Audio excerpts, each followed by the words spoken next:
वाराणसी जनपद के केंद्रीय कारागार में 5 दिवसीय भव्य श्री राम कथा का आयोजन किया गया। मानस मर्मज्ञ कथावाचक दिलीप कृष्ण महाराज के मुखार बिंदु से कैदियों ने 5 दिन तक बैठकर कथा को सुना। बोलते हुए कथावाचक ने कहा, ये जो जेलों में कथा शुरू हुई अभी तक के हमारे जीवन काल में मैं 500 से ऊपर कथाएं कर चुका हूँ, लेकिन ये सेवा भारती के लोगों ने काम को शुरू किया और पहली बार इस प्रकार की जो मन में कल्पना आई अपने पूर्व ब्लॉक प्रमुख ही अपने श्रीमान संदीप जी इधर हैं, संदीप जी के मन में कल्पना आई और जौनपुर के केंद्रीय वहाँ के जिला कारागार में, क्षमा करिएगा, ये योजना बनी और इससे मैं बड़ा प्रभावित हुआ। और मैं ये चौथी जो ये शिवपुर के केंद्रीय कारागार में जो कथा हो रही है, ये चौथी कथा है। और मैं आपको बताऊं कि यह कथा जब मैं जौनपुर से इसलिए प्रभावित हुआ कि कई कैदी बंधुओं के साथ मैं व्यक्तिगत संवाद का एक सत्र रखा था। उस संवाद में बड़े बड़े पदाधिकारी प्रशासन के आए थे, आईजी, डीआईजी, आज यहाँ भी आए थे, कमिश्नर भी आए थे, न्यायाधीश भी आए थे, डीआईजी भी आए थे। तो उन लोगों ने के सामने जब बात आई तो उसमें कैदियों ने कहा कि भाई हम लोग कथा सुनकर के तो महाराज जी एक प्रकाश आ गया, एक जीवन आ गया, एक संभावना है, आगे अभी हमारी यात्रा है, एक आशा जगी है।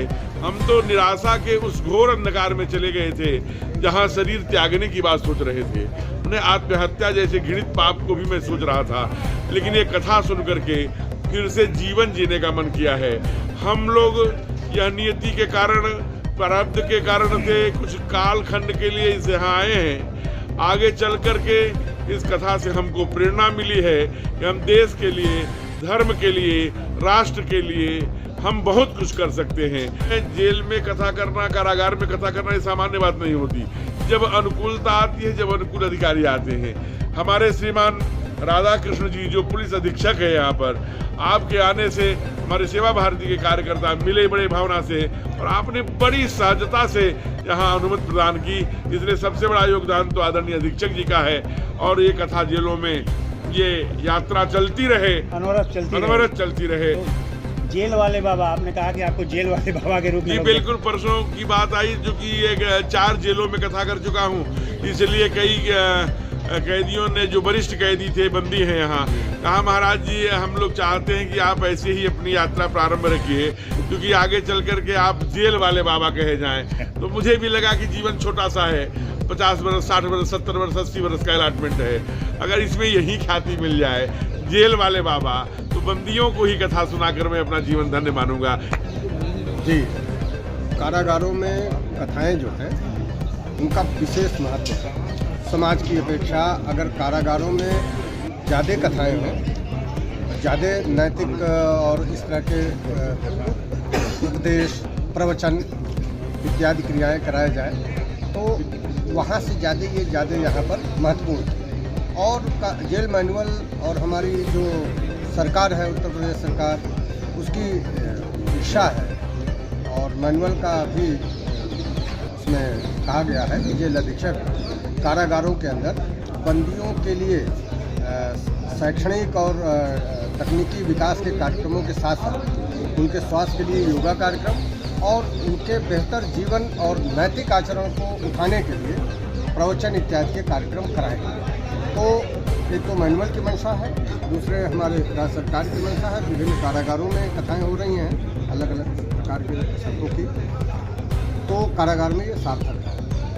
और कथा से देखिए, एक तो हम लोग सनातन संस्कृति लोग हैं, हमारा बचपन ही माता पिता, समाज और सब जगह पूजा पाठ और इस तरह की व्यवस्था में बीतता है, तो एक हमारी आदत सी बन जाती है। कारागार में आने से पहले व्यक्ति कुछ ऐसी आचरण कर बैठता है जिसमें समाज विरोधी या संविधान विरोधी गतिविधियाँ शामिल रहती हैं। समाज में ये संदेश है कि जो जेलों में बंद लोग हैं वो समाज की उन व्यवस्थाओं को नहीं मानते, तो क्या यहाँ अनुशासित तरीके से कथा सुनते रहे और सारी चीज़ों को उन्होंने जी मैं वही कह रहा था कि मतलब हम उसके अभ्यस्त होते हैं, समाज में ऐसा आचरण है अपने यहाँ। अब जो उसके अनुरूप आचरण नहीं करते हैं तो संविधान या जो भी समाज के विरोधी गतिविधियों में रहते हैं तो वो दंड पाकर कारागार में आते हैं। तो ऐसी जो प्रारंभिक दशा रहती है बंदी की, हाँ वो निश्चित रूप से ऐसी रहती है कि वो किसी मान्यता या नैतिक आचरण के विरुद्ध जाकर ही वो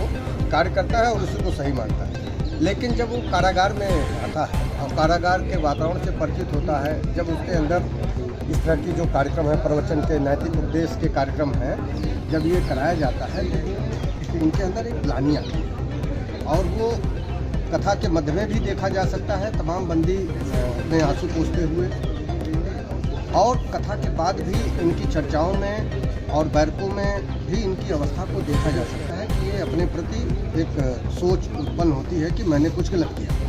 और कुछ बंदी, जैसा कि महाराज जी को भी उन्होंने अपना पत्रक दिया है, अभी हमारे पास भी ऐसे पत्रक आएंगे जिसमें वो अपनी ग्लानि व्यक्त करेंगे अपने कर्मों के प्रति और कहेंगे कि इस तरह के कार्यक्रम कराए जाए। मेरा ये मानना है कि कारागारों में समाज से ज़्यादा कथाएँ विशेष अवसरों पर, विभिन्न अंतरालों पर लगातार होती रहनी चाहिए ताकि बंदी के अंदर नैतिक अनुशासन और आचरण कलेवर देने में जो आयाम दिख रहा है जो इस समय, उसमें संजीव जी का और हमारे सुभाष जी का और सेवा भारती के और लोग भी इसमें जेएमएस ग्रुप के डायरेक्टर हैं सुभाष जी, तो जेएमएस के रूप में भी और सेवा भारती के सदस्य के रूप में भी, और अपने जो भी संघ के बड़े बड़े पदाधिकारी यहाँ पर आए, जिलाध्यक्ष साहब आए और ये डिप्टी कमिश्नर साहब आए।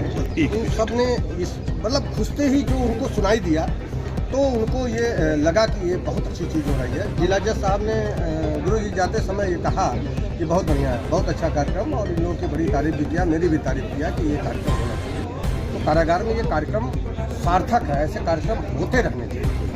एक बार मैं अपने जिले जौनपुर जिले में मैं जेल में गया था किसी कैदी से मिलने। मैं एक कैदी से मिलने गया था, तो वहाँ मैं बैठा तो कैदियों की मनोदशा को मैंने देखा तो मुझे लगा कि इनके अंदर जो हीन भावना का विकास हो रहा है और इनका एक नैतिक रूप से समाज के प्रति इनको थोड़ा दूरी बन रही है, उस दूरी को कम करने के लिए कोई न कोई माध्यम ढूंढा जाए।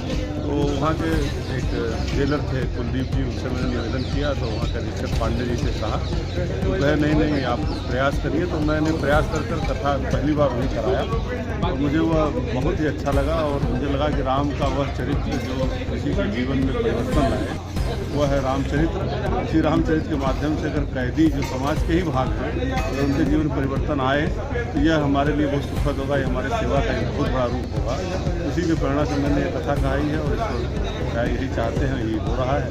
इसमें विशेष तौर से इस कथा में जब मेरी बात हुई अधीक्षक साहब से, क्योंकि आप हमारे विश्वविद्यालय से पढ़े, हमारे सीनियर रहे हैं, आप बड़े विद्वान आदमी हैं, आप कई विषयों में आपका पकड़ है, तो पहली बार में आपने इतनी आत्मीयता दिखाई और जो दिखाया विश्वास मेरे प्रति, उस विश्वास को हम लोग करने के लिए अपने मित्र और पारिवारिक सदस्य सुभाष जी से कहा। सुभाष जी ने सहज स्वीकार किया। सुभाष जी पूरे परिवार ने इस कथा में सहयोग दिए और इस तरह का आयोजन हमेशा सहयोग करते हैं। सुभाष जी को भी और इनके पूरे परिवार को मैं हृदय से धन्यवाद देता हूँ। यहाँ पे सेंट्रल जेल में खास करके जब कथा हुई तो ये तो प्रेरणा जब संदीप जी जिला कारागार जौनपुर में कर रहे तो हम लोग वही बात हुई तो हमने कहा कि ठीक है यार, ये जो कैदी भाई है उनका मनोबल तो वैसे भी टूटा रहता है, अगर हम कथा के माध्यम से उनके मनोबल को बढ़ा सकते हैं और उनको खुशी दे सकते हैं तो हम करने को तैयार हैं। सबको करता है इस वक्त माध्यम किसी न किसी को बना ही देते हैं।